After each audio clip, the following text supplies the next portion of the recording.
Są przedmioty, które mają skończoną formę i zwyczajnie nie ma czego ulepszać. Dlatego wszystkie kubki na herbatę o podstawie trójkąta, prostopadłościenne miski, z których nie da się skutecznie wyjąć resztek sałatki, czy sandały złożone z 3 kawałków sznurka i podeszwy nie zyskują większej popularności. Projektantów DS jednak to nie zniechęca.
I nie mówię tu o wyglądzie zewnętrznym samochodu, bo DS3 Crossback jest w zasadzie ładny i wiele detali dzieli z DS7, który był moim najmilszym zaskoczeniem ostatnich lat i który naprawdę mogłabym kupić, gdybym potrzebowała. Niestety DS3 Crossback ma też parę elementów, o których ciężko powiedzieć coś dobrego.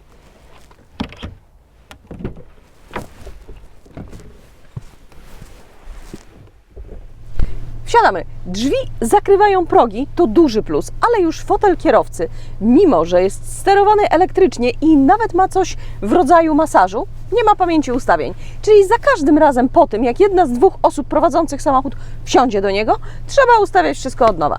Świetnie. Ostatnio tak się złożyło, jeździłam paroma Mercedesami i bardzo się przyzwyczaiłam do ich systemu komunikacji głosowej. W DS też jest. I muszę powiedzieć, że działa dobrze.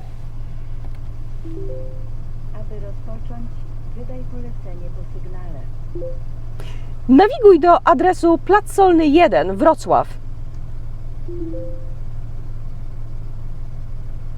Czy nawigować do Plac Solny 1, Wrocław? Tak. Tak. Obliczanie czasu trasy do Plac Solny 1, Wrocław. A, tylko nic tu się nie pojawiło, ale nie szkodzi, nie szkodzi. Można też zmienić ustawienia klimatyzacji, ale nie da się od razu podać temperatury, jaką chcesz, bo system przestawia ją o pół stopnia w górę lub w dół. W dodatku klimatyzacja jest jednostrefowa, więc nie wiem, po co jest pokazywana po obu stronach wyświetlacza. Co do wyświetlacza, jest dotykowy, ale wywoływanie kolejnych działów jak nawigacja, muzyka czy ustawienia samochodu jest możliwe tylko przy pomocy przycisków. Co więcej, przyciski nie mają haptycznej informacji zwrotnej, czyli nie ma potwierdzenia, że przycisk został naciśnięty skutecznie, a tutaj trzeba celować precyzyjnie w środek. Dużą pociechą jest Android Auto, bo mogę mieć moją nawigację i moją muzykę ze Spotify. Tylko że coś się dzieje, kiedy auto zbliża się do przeszkody. Wiecie, w korku auto nie trudno, czujniki często się włączają. Wtedy ekran robi się ciemny i Android Auto trzeba ręcznie włączyć z powrotem. Nadal słychać komunikaty, ale ja lubię też móc zerknąć od czasu do czasu na mapę. Jest kamera cofania w rozdzielczości jak mój pierwszy smartfon i ulubione przez francuski koncern fałszowane 360 stopni, które pokazuje się dopiero, kiedy skończę manewr. Rozumiem, że kupili 100 wagonów tych kamer, ale skoro DS ma być luksusowe, to może warto wyposażyć samochód w coś, co przystaje do dekady, w której jesteśmy. A poza tym te wszystkie cudne przyciski są niesymetrycznie rozmieszczone. Sami zobaczcie, mnie to wyprowadza z równowagi, chociaż naprawdę bardzo doceniam, że ktoś wymyślił te trójkąty i rąby zamiast banalnych prostokątów. Widoczność jest ok, ale za słupkiem B czai się coś przedziwnego. Ta spadająca linia to nawiązanie do DS3 sprzed kilku lat, ale trudno je uzasadnić, bo nie dodaje uroku autu, a w dodatku sprawia, że z tyłu jest ciemno. Do widzenia. Poza tym jest ciasno. Zamiast podłokietnika jest kuriozalna siatkowa torebka na smartfon, ale za to od razu widzisz, czym jedziesz, bo tu masz logo marki. Dzieciakom, bo z racji rozmiarów dorośli raczej nie będą tu jeździć, na pewno jest bardzo wszystko jedno.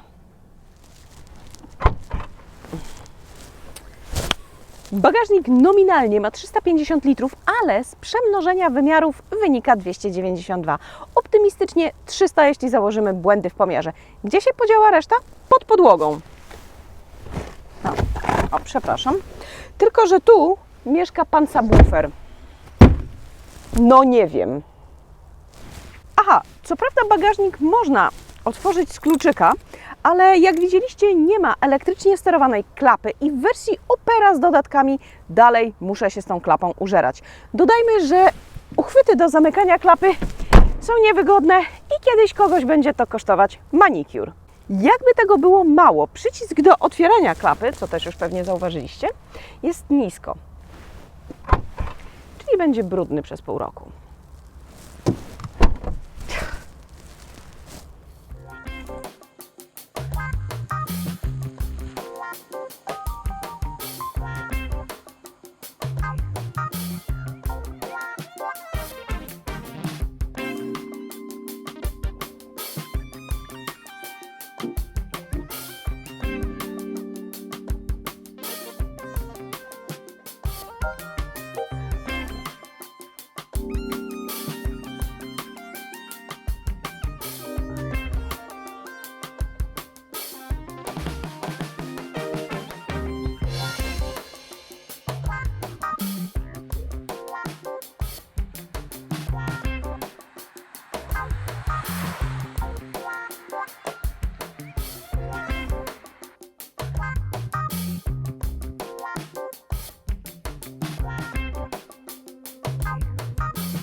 A wiecie, co jest w tym wszystkim najgorsze?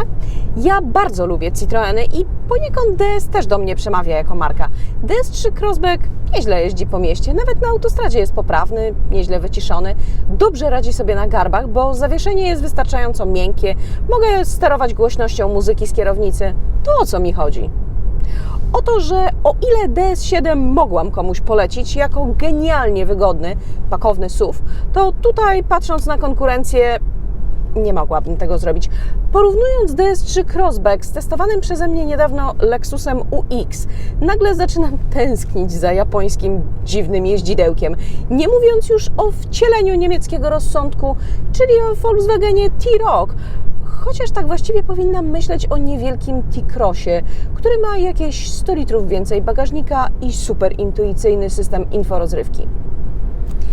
DS3 Crossback mnie irytuje. Z jednej strony tymi wszystkimi dziwnościami i niedoróbkami, a z drugiej tym, że ogromny potencjał ktoś tu rozmienił na drobne. I idąc dalej za tą metaforą, następnie owe drobne wyrzucał przez okno tramwaju.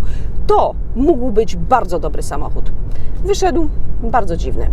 A co Ty sądzisz o DS3 Crossback? Uważasz, że się czepiam, czy zgadzasz się z moimi zarzutami? Daj mi znać w komentarzu. Oceń moje wideo, daj łapkę w górę, jeśli Ci się podobało. Naciśnij dzwoneczek, żeby zawsze być na bieżąco z wideo ode mnie. Nowe materiały motoryzacyjne w każdy czwartek o tej samej porze. Dzięki i do zobaczenia.